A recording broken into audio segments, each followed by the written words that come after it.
what you should know. You're being watched. That's what you know.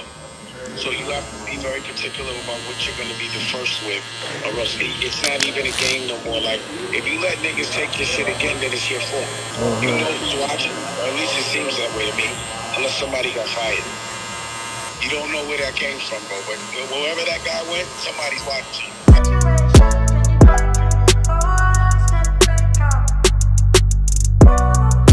In LA, had to check in with my boy Julius with the fresh cut. Fire. A little refresh. At some point, we all have the potential to expire. When the person before you expires, that's your time if you still have something to contribute. And then when you expire, is the person after you who's still going to contribute. So I just look at like what the contribution is. I'm entering a point where I care more about the culture than I do about myself. So I feel like as long as the good work gets done, that's all that matters. So it feels good to fly in to LA and see my guy Julius, who's been cutting my hair for like the last 5 years, and actually get what I think is a good haircut.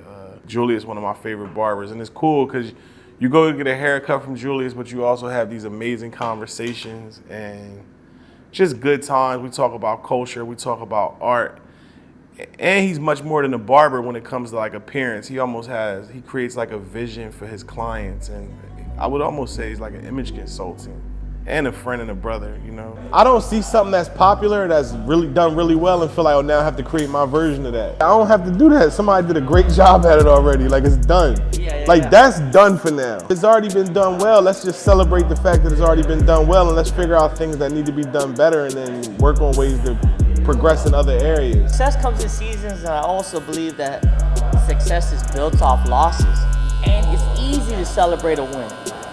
That's the easy part. Like, oh, hell yeah, fucking, I won. But it's how you take an L. Right. How you know, as they say, like, yo, fucking, how you turn a loss into a lesson. And sometimes it's your fault. It's like a loss. Yeah. Sometimes every loss can't be prevented. Right. But like, you can't be a boss, you can't be a leader unless you understand the loss. And then you know the grace, how you recover from that loss is what makes you a good leader.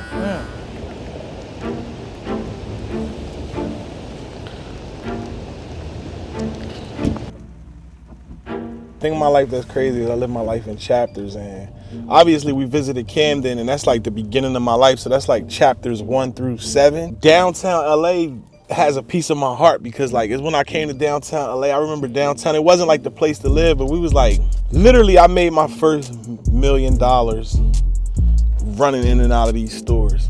Going in here and figuring out like, oh, they got denim or they got cotton, and like literally going from store to store, sourcing the material, and then finding a manufacturer and making like my own t-shirt, and then like Chris Brown wearing that t-shirt, Drake wearing that t-shirt. Everybody started to know like, oh, he makes stuff, and then like I literally became a designer running around downtown LA. Becoming a designer, it happened down here.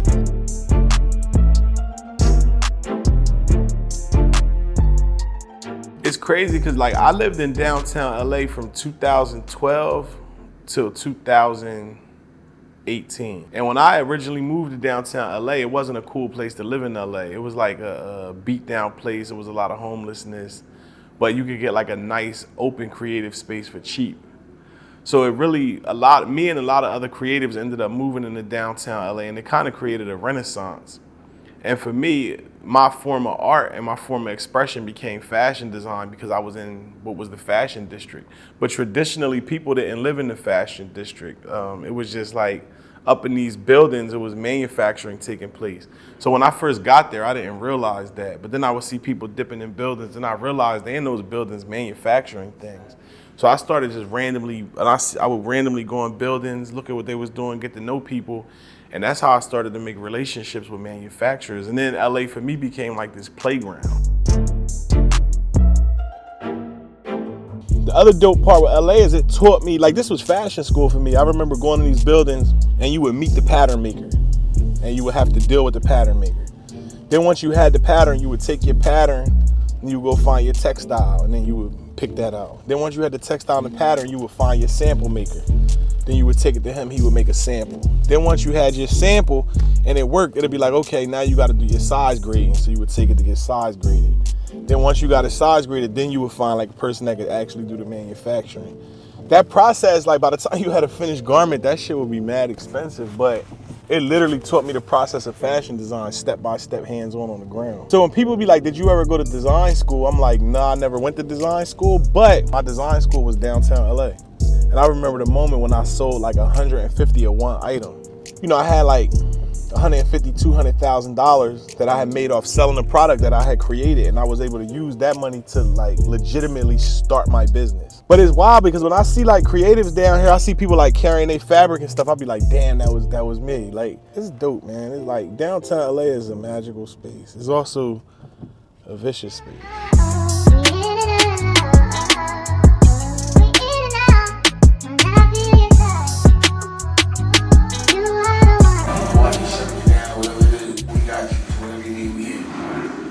Not nuts, bro. You were paying in, you dropped the bag. So line the problems up so we can shut them down. Like that was with you. Let's go. Line them up, we shut them down. Line them up, we shut them down. It's crazy because like me and Dame, man, Dame, I have several mentors in my life. Really like 2 or 3 mentors like that came into my life at different points in my life, and it's interesting because all of them carry the same spirit. And like Dame, for me, he's been through a lot, and his plight, I can identify with his plight. Like a lot of the times I take the hard way. I want to have complete ownership. I want to be in control of my destiny. I don't want to sell out.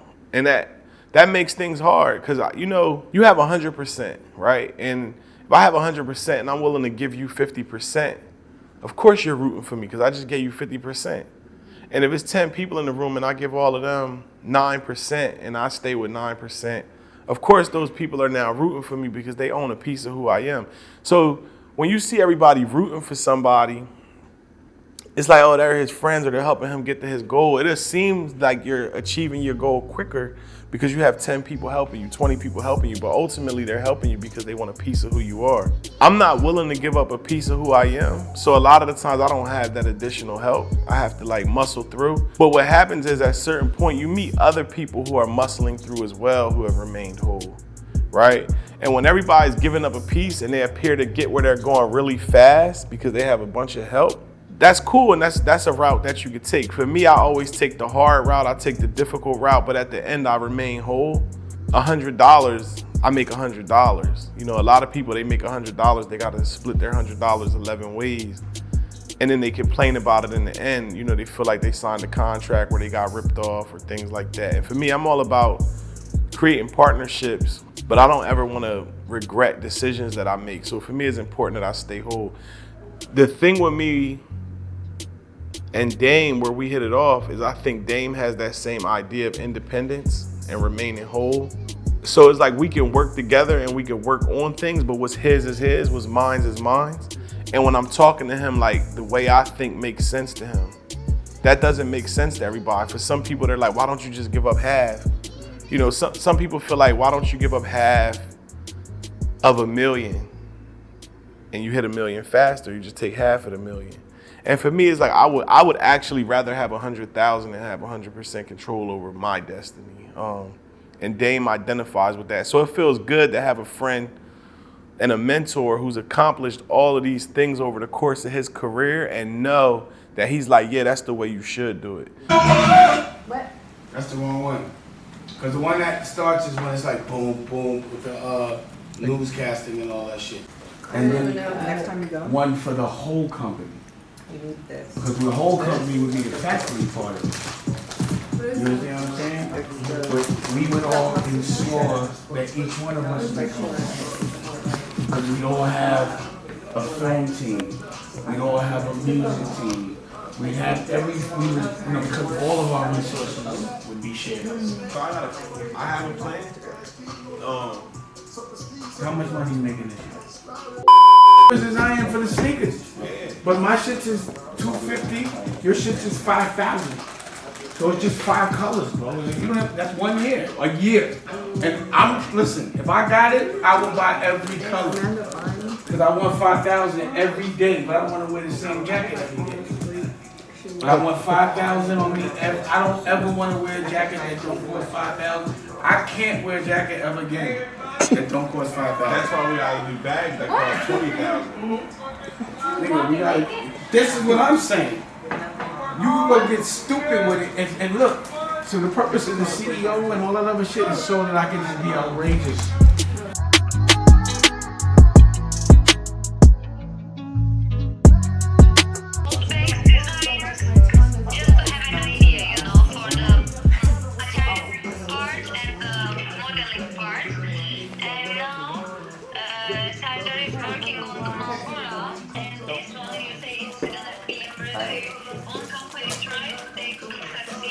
I like the straight one. I just think if the top, let's say the top, that's 5 inches between the left and the right, the bottom should be like 6 inches. Like it should pivot, it should be on a slight angle.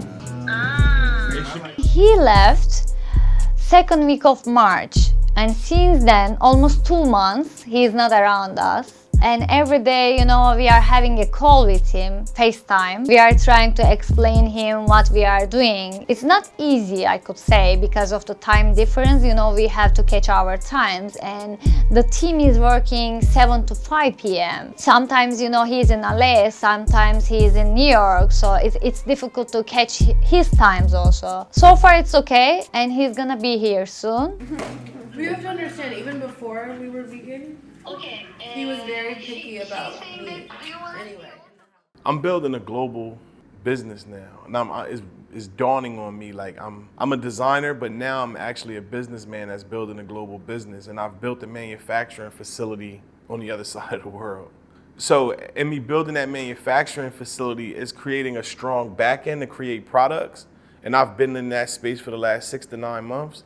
But now the front end of my business is not as strong because I'm not on the scene. I'm not in America. I'm not around my friends. I'm not in these different places. So it's necessary for me to be present in LA, in New York, at different events and like on the scene. So it's really like prying me away from my child because I've been in Turkey for the last 9 months, like giving birth to a child, which is an atelier. So coming back was like being separated from my child and you know, getting on FaceTime and talking to the guys and seeing where they are with different products. Like, cause every product you make is ultimately a product of your mind, whether it's a shop or whether it's a bag that's being worked on. Seeing what's going on in the shop and not being there hands-on is almost like seeing your kids through FaceTime and not being able to be there hands-on, because as a new bag is made, I wanna be able to touch it, I wanna feel it, I wanna see the weight of the bag, I wanna feel how balanced the bag is, I wanna look at the stitch construction. So I'm constantly on the phone making sure things are done the way I would do it if I was present. When you have your own brand and you put your name on it, I think a large part of that is would I put my name on this product? Am I co-signing this product, right? So as my team are developing my ideas without me physically present is extremely important for everything to go the way I would want it to go if I was present.